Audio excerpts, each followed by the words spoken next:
Hello and welcome to the Heart of Markness Led Zeppelin podcast. Howdy do.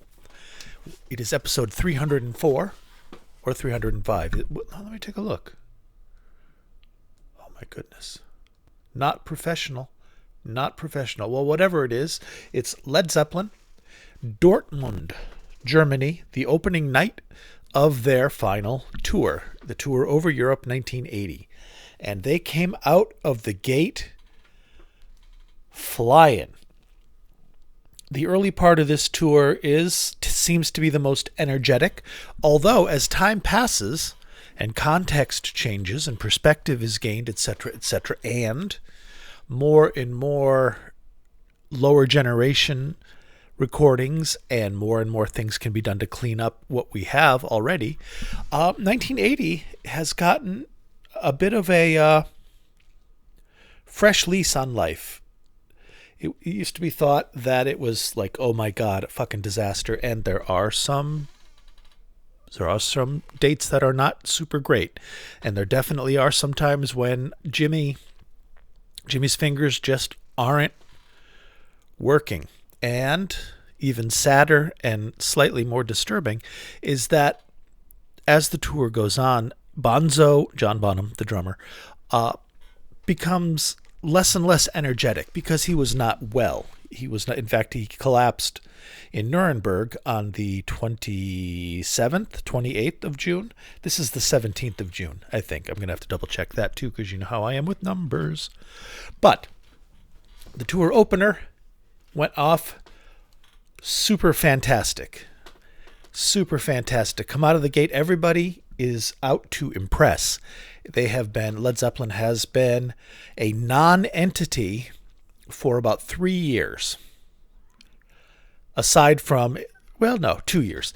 And then they put out the Into the Outdoor album in 1979 after Robert came back to the band after having left after the death of his 5-year-old boy, Carrick. So completely understandable. His perspective changed and he said, rock and roll doesn't fucking matter. Family does. So he stayed home for a while. But he got pulled back, cajoled, seduced into the circle. But this time, Mr. Plant is holding more cards because he doesn't want to be there. He's being talked into it. It's a reconciliation. And Robert is the ex that left. And, Jimmy is the ex-husband who hasn't really changed that much, but is starting to. Like, hey, look, babe, I'm going to therapy. Look, I've gone to 3 therapy sessions. Come back. So they got on their better behavior. They became more professional, less indulgent solos. No 45-minute, no quarters, no 45-minute dazed and confused. No drum solos at all. No Moby Dick. So they cut the waffle, as they called it, and got back on the road to once again show everybody why they were the biggest band in the world. Because in that time between 1977, when they went off the road because of the tragedy, and 1979, when they got back on the stage, music had changed a lot, especially in the UK. Punk was a big thing. In America, punk wasn't really much of a big deal. It happened, there were some, but it wasn't a big punk culture outside of major cities. New York, Boston, that kind of thing. You could find punks. Portland, where I live, punks, no problem. Shit, you could find punks in Portland 10 years ago. Far fewer now. But in England, lots and lots of punks, big deal. The music for the kids. Led Zeppelin was a dinosaur band in that if you're 15, you're not like, oh my God, the new Led Zeppelin album's coming out, because you're listening to Sex Pistols or The Damned or the Buzzcocks or the Specials or Susie and the Banshees, whoever. So they had a lot to prove and they rehearsed well. Robert came out well. Jimmy's playing well. Bonzo's playing powerfully. And Jonesy is, of course, being Jonesy and being wonderful. So let us jump in now. I'm going to play for you the show opener, which is completely badass. Train Kept A Rollin, they opened with, which is mirroring their 1969 opening track, Train Kept A Rollin. So they're hearkening back to the past, getting back to that high energy, and getting back to winning people over with their live shows. which they're going to do. So we got Train Kept A Rollin, and that goes directly into Nobody's Fault But Mine, because that's how it was done in concert. They went right into Nobody's Fault But Mine, so I'm going to do that too, so there's not just a jarring cliff of nothingness. Enjoy. It's completely badass. You will enjoy it. You will. It's very, very good, very, very high energy, and not at all what you would expect from a 1980s show if all you knew was like the Zurich thing, even though Zurich's a fine show. Here we go.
Nobody's fault but mine. She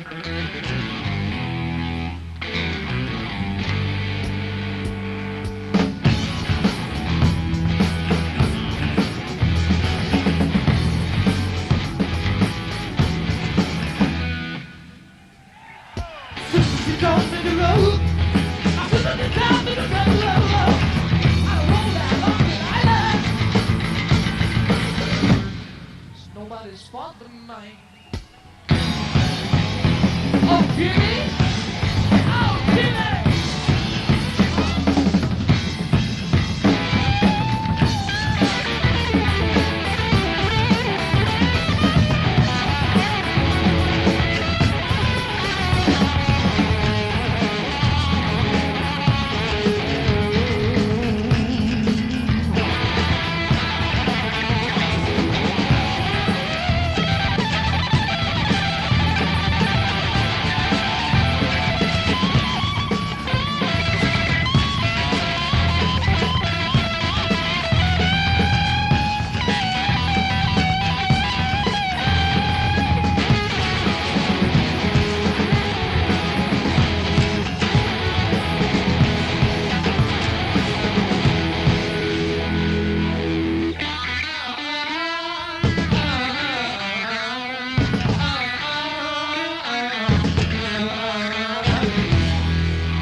Good evening.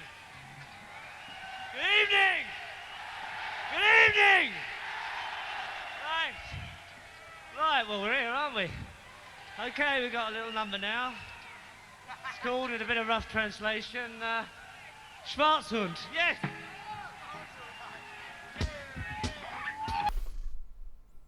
Wow, Jimmy.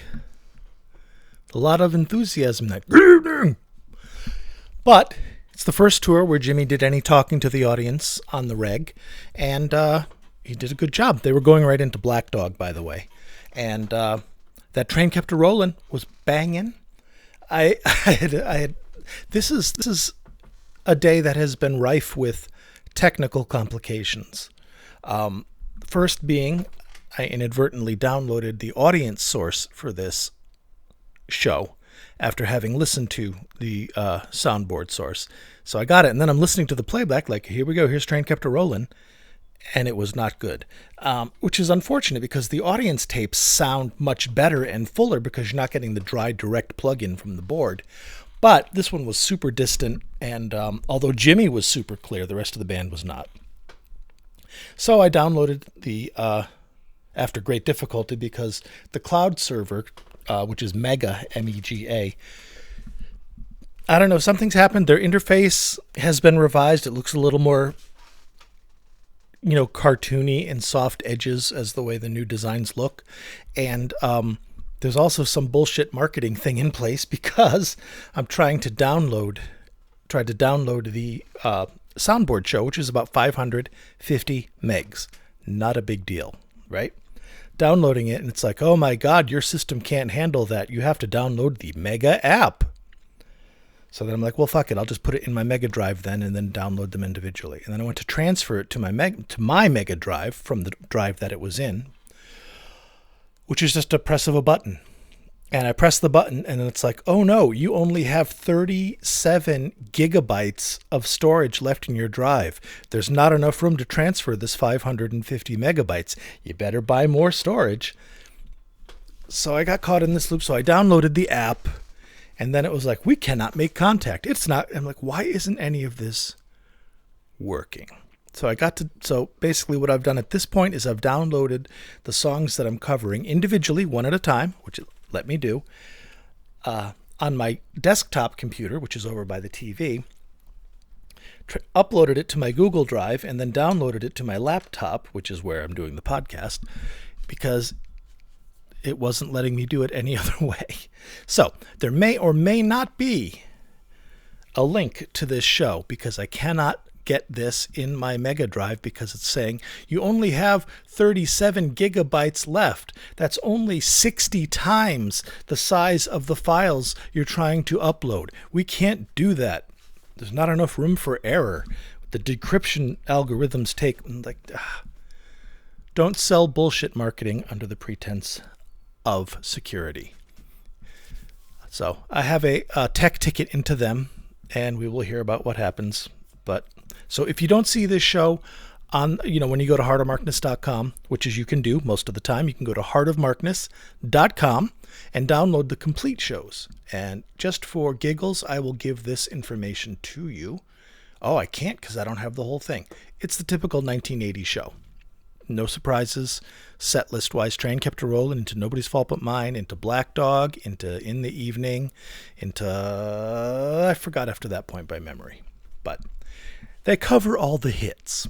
So what we're going to jump into now is an absolutely splendid, sublime take, performance of the very tender and rarely, if ever, less than great, The Rain Song.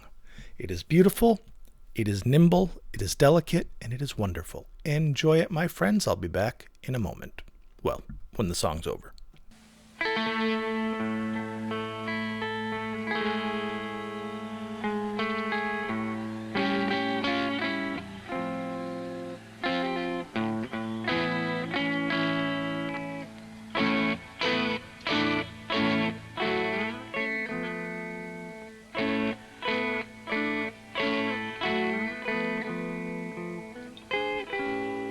It is the springtime of my loving, the second season I'm to know.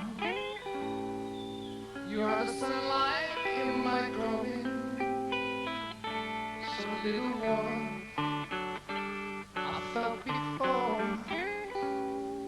It isn't hard to feel me glowing. I felt the fire that grew so low.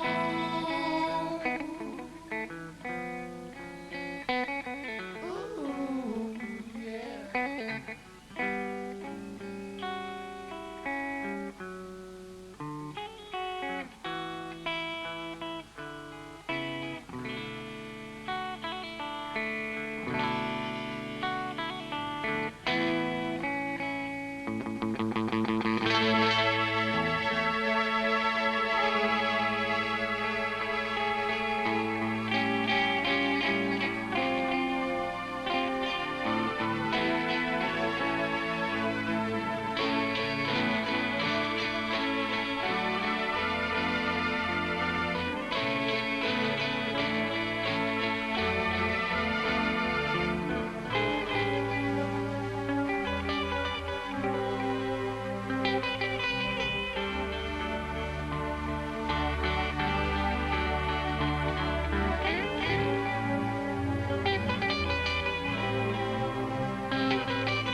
summer on my smiles. Flee from me, keepers of the blue moon. Speak to me only with your eyes. It is to you I give this tune. It isn't hard to recognize. These things are clear to all from time to time. Ooh, yeah.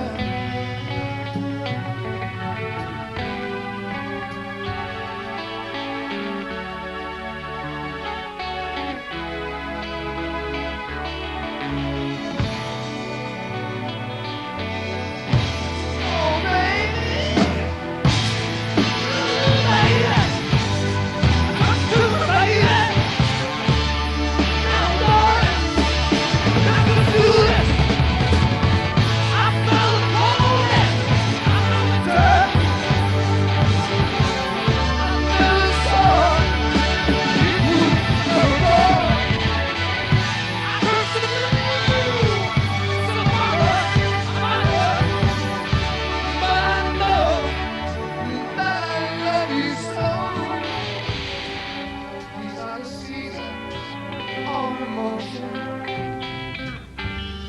Like the wind, they rise and fall. This is the wonder of devotion. I see the torch we all must hold. People, this is the mystery of the potion. Upon us all, ooh, baby, this is a little famous hole. Just the rain. Oh, somehow I feel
that's settling down nicely.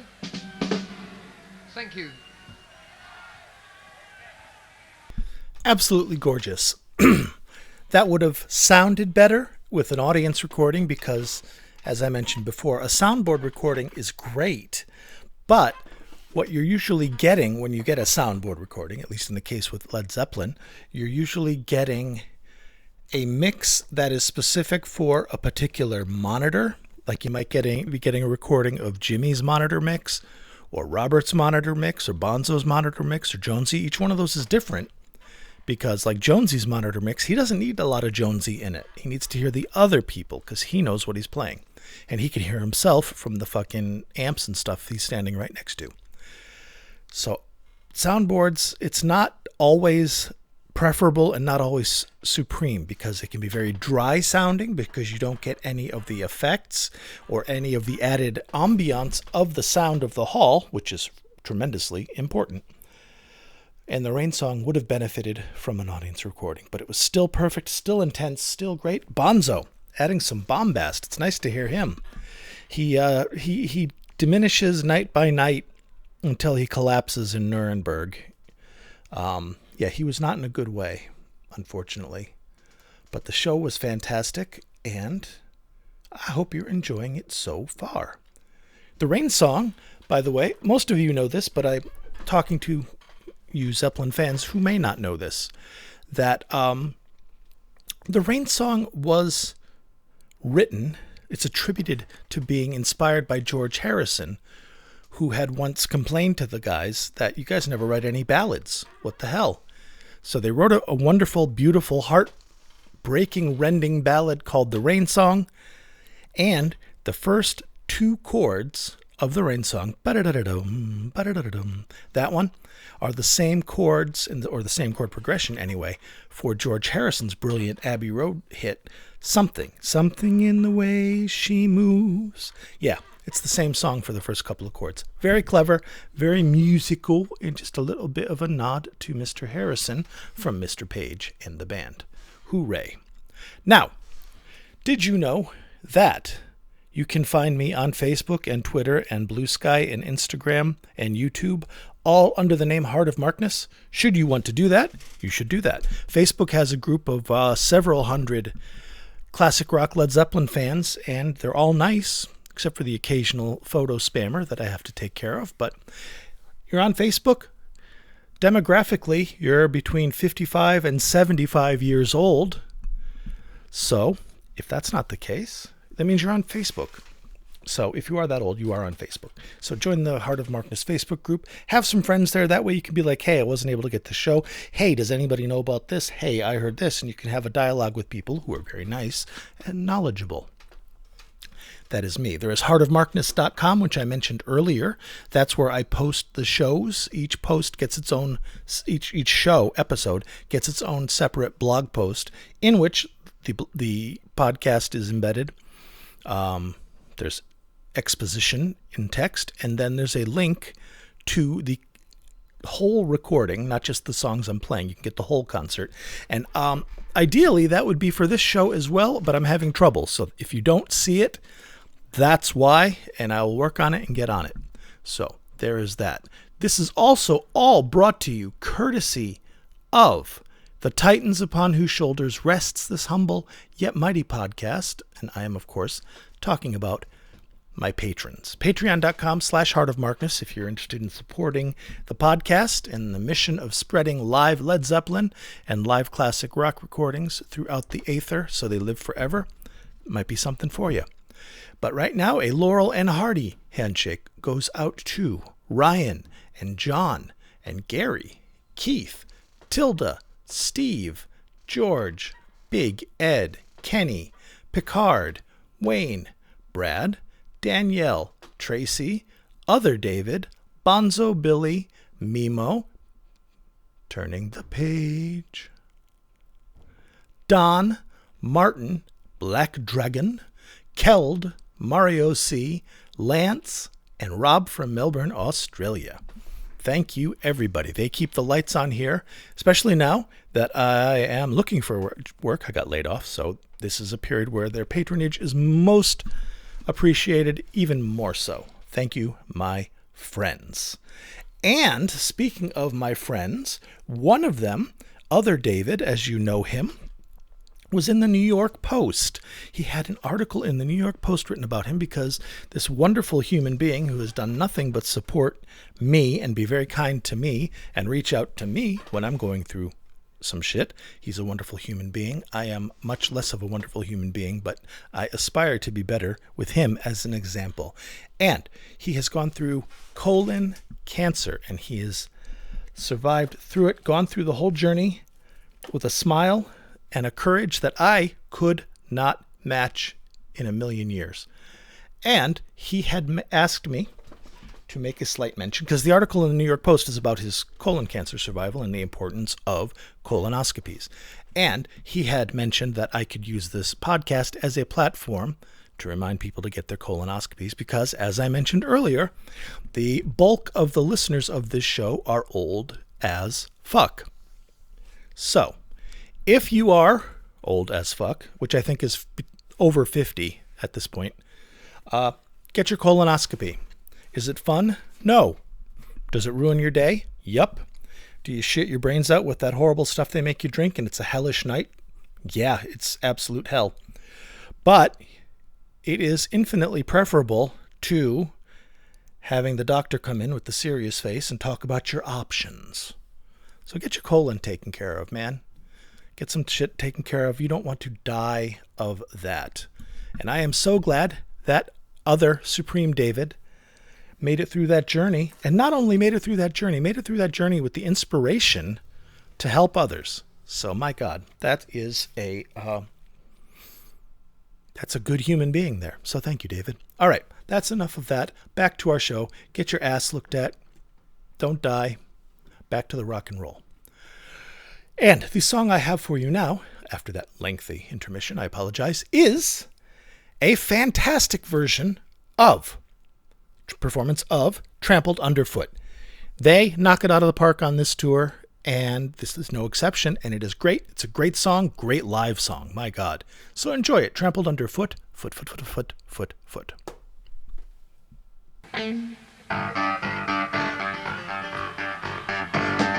Jesus shut down by the good electric. Lost away all the love. Mama, let me go sick. Talk about love. Talk about love.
John Paul Jones on piano.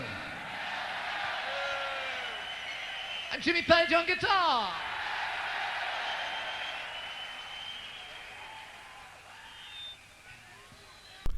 And there you have it.